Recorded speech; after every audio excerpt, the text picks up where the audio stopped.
Pourquoi le messager Mohammed est ridiculisé et moqué, et pourquoi le prophète Mohammed exactement?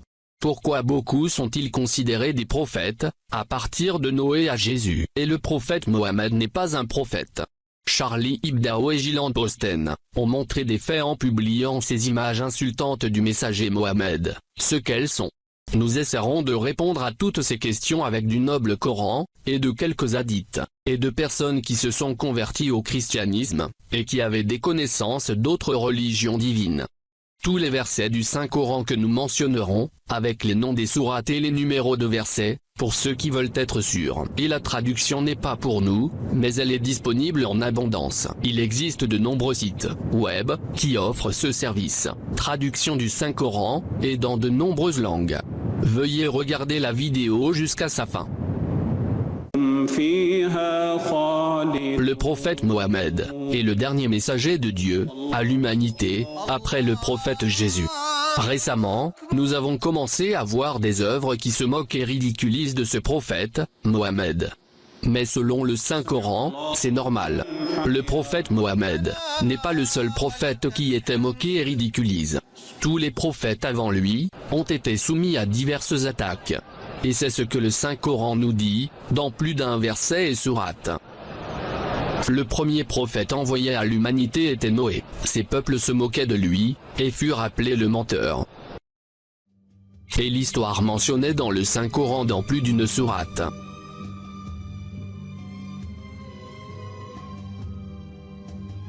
Sourate les hauteurs, c'est la sourate qu'il se trouve dans la photo.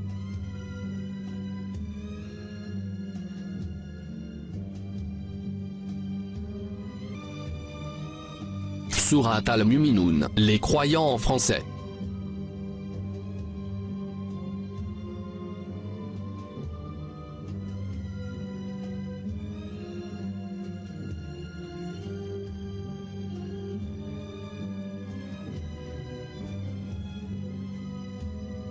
Il y a d'autres sourates mentionnant l'histoire de Noé, comme la sourate des poètes,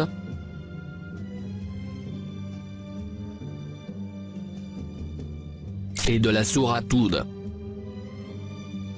On suffira de la récitation de sourate Hud pour raccourcir la vidéo.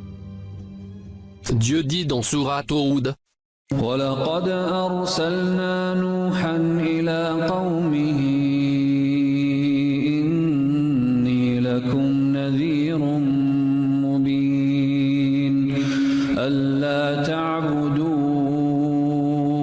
إِلَّا اللَّهَ إِنِّي أَخَافُ عَلَيْكُمْ عَذَابَ يَوْمٍ أَلِيمٍ إِنِّي أَخَافُ عَلَيْكُمْ عَذَابَ يَوْمٍ أَلِيمٍ فَقَالَ الْمَلَأُ الَّذِينَ كَفَرُوا مِنْ قَوْمِهِ مَا نَرَاكَ إِلَّا بَشَرًا مِثْلَنَا وَمَا نَرَاكَ اتَّبَعَكَ إِلَّا الَّذِينَ هُمْ أَرَاذِلُنَا بَادِيَ الرَّأْيِ وَمَا نَرَى لَكُمْ عَلَيْنَا مِنْ فَضْلٍ بَلْ نَظُنُّكُمْ كَاذِبِينَ. Nous avons déjà envoyé Noé à son peuple. Je suis pour vous un avertisseur explicite, afin que vous n'adoriez qu'Allah. Je crains pour vous le châtiment d'un jour douloureux. Les notables de son peuple qui avaient mécru, dirent: alors, nous ne voyons en toi qu'un homme comme nous, et nous voyons que ce sont seulement les villes parmi nous qui te suivent sans réfléchir, et nous ne voyons en vous aucune supériorité sur nous. Plutôt, nous pensons que vous êtes des menteurs. Et il y a une sourate qui porte son nom, sourate Noé. Et aussi sourate l'araignée et sourate la lune, mentionnaient cette histoire. Après Noé, d'autres prophètes sont venus. Et ils ont été accusés de mentir. Chaque fois qu'un prophète vient vers son peuple lui répond: nous ne voyons en toi qu'un homme comme nous, et nous voyons que ce sont seulement les villes parmi nous qui te suivent sans réfléchir. Les prophètes comme Hud, Saleh, Lot, Chouaïb.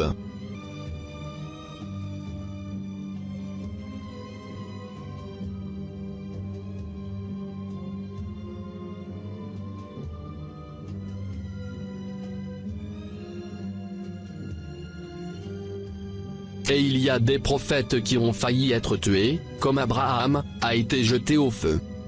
Et il y a ceux qui ont déjà été tués aussi vivants comme Yahya. L'histoire d'Abraham a été jetée au feu, se trouve dans la sourate des prophètes, et la sourate l'araignée.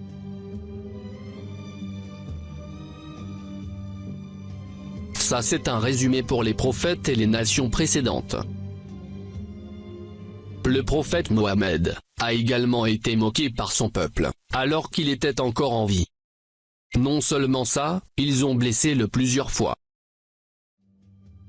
Parmi les versets du Saint-Coran qui montrent la moquerie dont le prophète Mohammed a été soumis, quand il était encore en vie.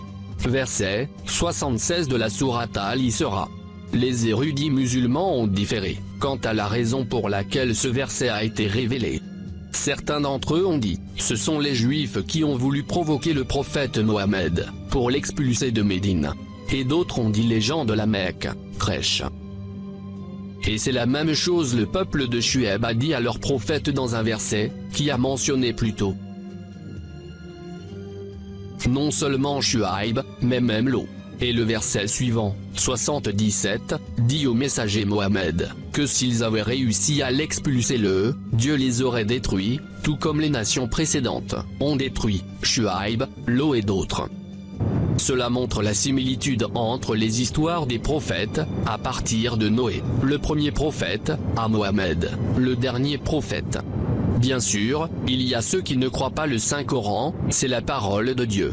C'est-à-dire, tout ce discours depuis le début de la vidéo, sera considéré comme incorrect. Mais ces histoires se trouvent également dans d'autres livres divins, tels que la Torah, qui contient l'histoire de Noé et l'inondation, et d'autres l'histoire.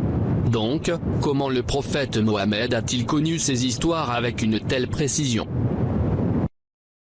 Il y a un hadith dans le livre de Sahih al-Bukhari, qui raconte un dialogue qui a eu lieu entre le peuple de Quraysh, c'est le peuple qui a combattu le prophète Mohammed, avec Héraclius.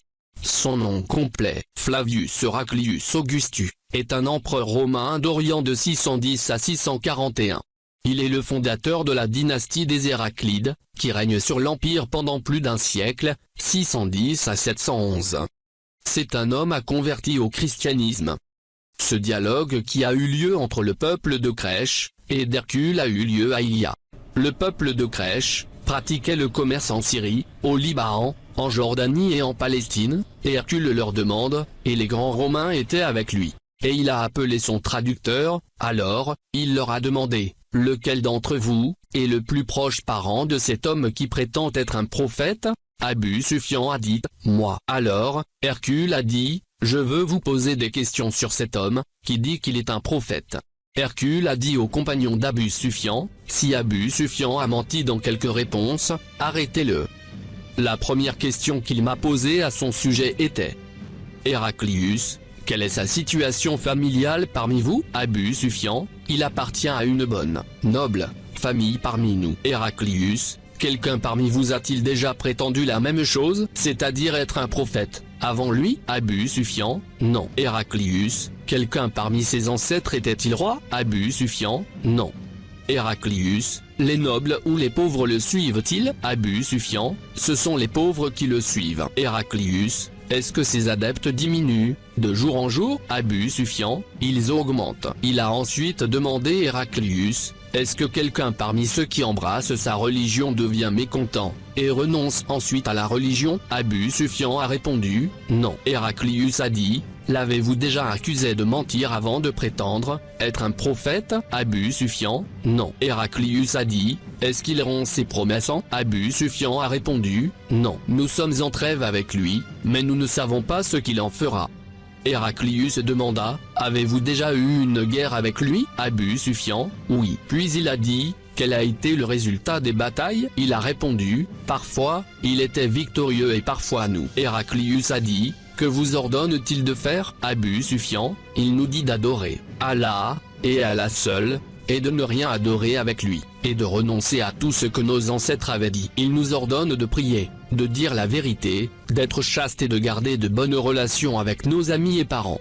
Héraclius a demandé au traducteur de me transmettre ce qui suit, je vous ai posé des questions sur sa famille, et votre réponse a été qu'il appartenait à une famille très noble. En fait, tous les apôtres sont issus de familles nobles parmi leurs peuples respectifs. Je vous ai demandé si quelqu'un d'autre parmi vous avait prétendu une telle chose, votre réponse était négative. Si la réponse avait été affirmative, j'aurais pensé que cet homme suivait la déclaration de l'homme précédent.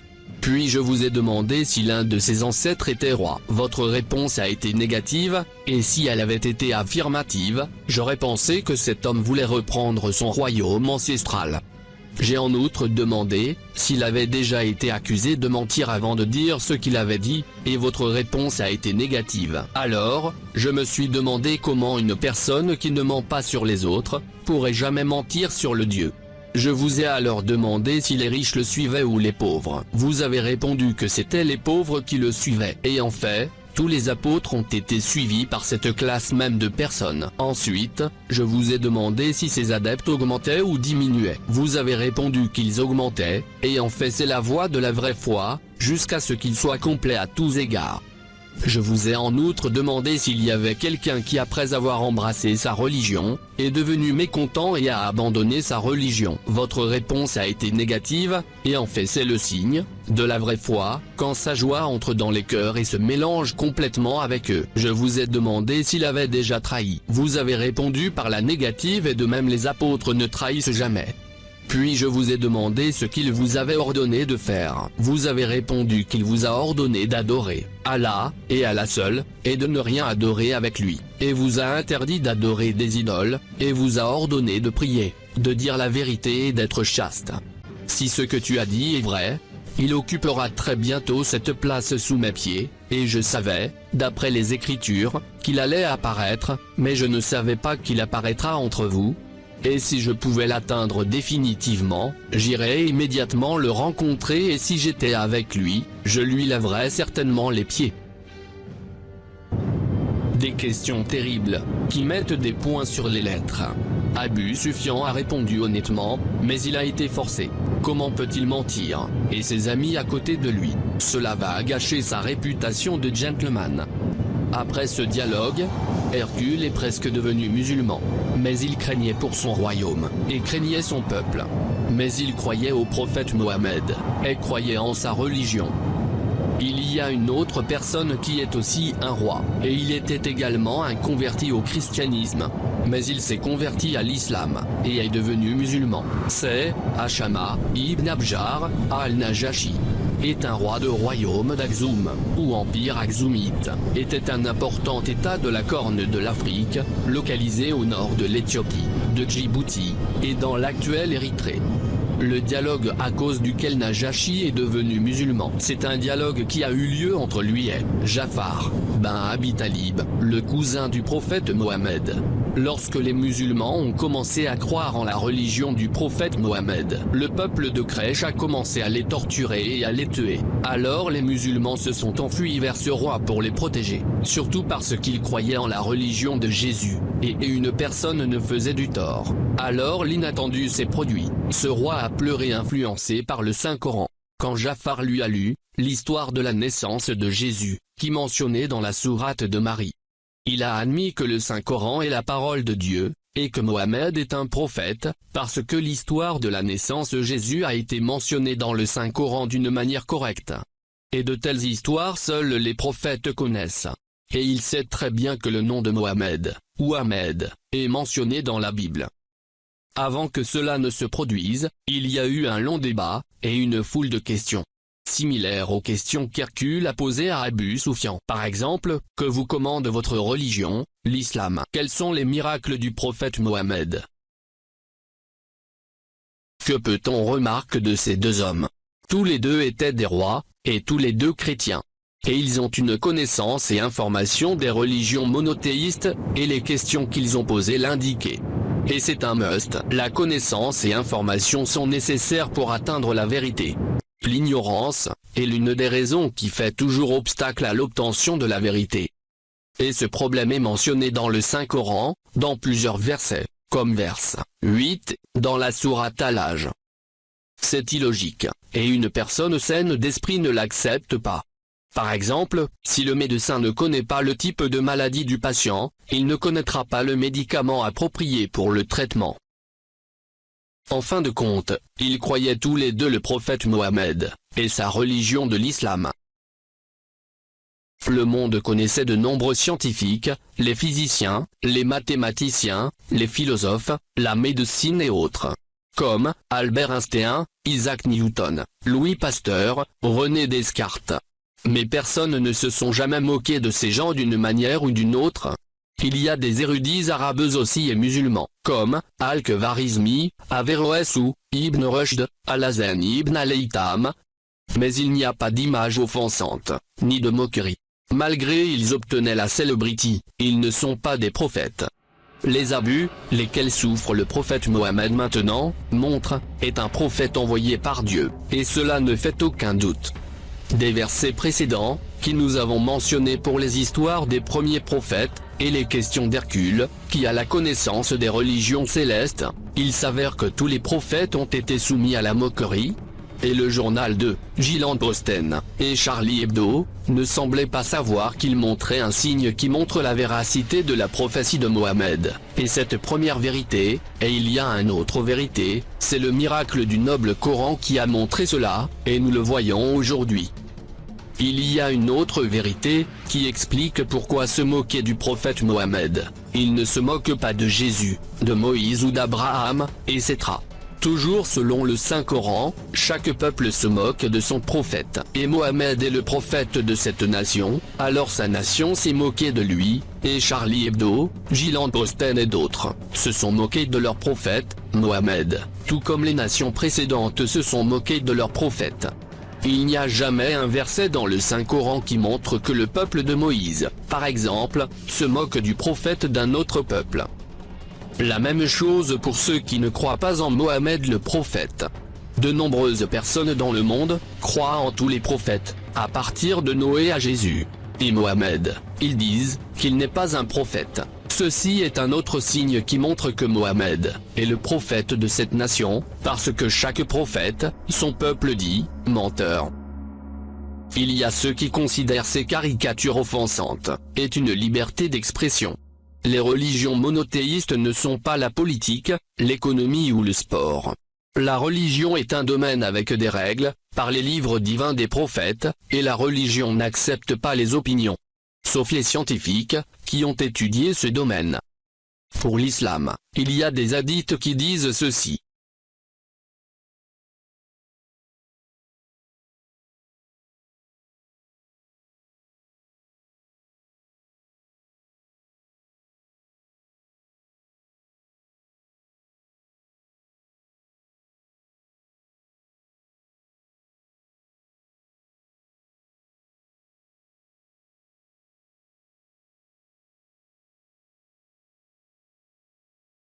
Emmanuel Macron a défendu le journal de Charlie Hebdo, et a dit que c'était la liberté d'expression. Mais Charlie Hebdo ne reconnaît pas la liberté d'expression, et ne croit pas à ces choses.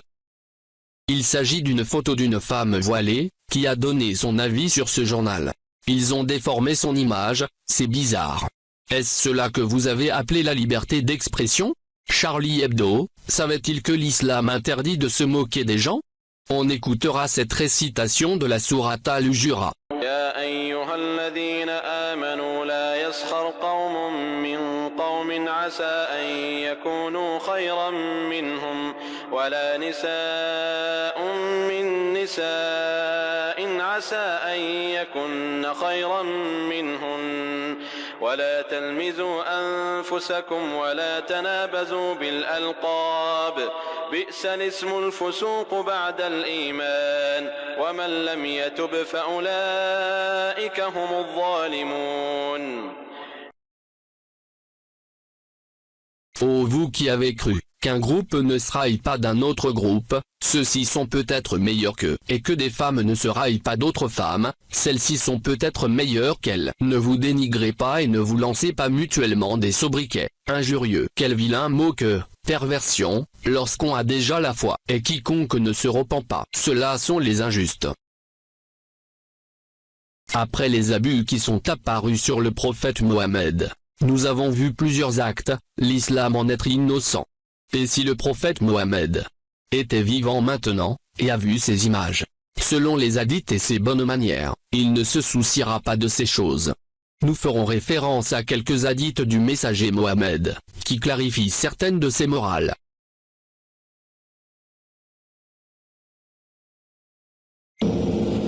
عن أبي هريرة رضي الله عنه قال: لما فتحت خيبر أهديت للنبي صلى الله عليه وسلم شاة فيها سم، فقال النبي صلى الله عليه وسلم: اجمعوا إلي من كان هاهنا من يهود، فجمعوا له، فقال: إني سائلكم عن شيء فهل أنتم صادقي عنه؟ فقالوا: نعم. قال لهم النبي صلى الله عليه وسلم: من أبوكم؟ قالوا: فلان. فقال: كذبتم، بل أبوكم فلان. قالوا: صدقت. قال: فهل أنتم صادقي عن شيء إن سألت عنه؟ فقالوا: نعم يا أبا القاسم، وإن كذبنا عرفت كذبنا كما عرفته في أبينا. فقال لهم: من أهل النار؟ قالوا: نكون فيها يسيرا ثم تخلفون فيها. فقال النبي صلى الله عليه وسلم: اخسأوا فيها، والله لا نخلفكم فيها أبدا. ثم قال: هل أنتم صادقي عن شيء إن سألتكم عنه؟ فقالوا: نعم يا أبا القاسم. قال: هل جعلتم في هذه الشاة سما؟ قالوا: نعم. قال: ما حملكم على ذلك؟ قالوا: أردنا إن كنت كاذبا نستريح، وإن كنت نبيا لم يضرك. أخرجه البخاري. La traduction d'hadith avant vous. Le résumé du hadith est un dialogue entre le prophète Mohammed et les Juifs, qui lui ont donné la nourriture avec un mouton, et y ont mis du poison. Mais le prophète Mohammed le savait. Et quand il leur a demandé si vous mettiez du poison dans cette nourriture, ils ont répondu, oui. Et la raison pour laquelle ils veulent connaître, est qu'il est vraiment un prophète ou un menteur.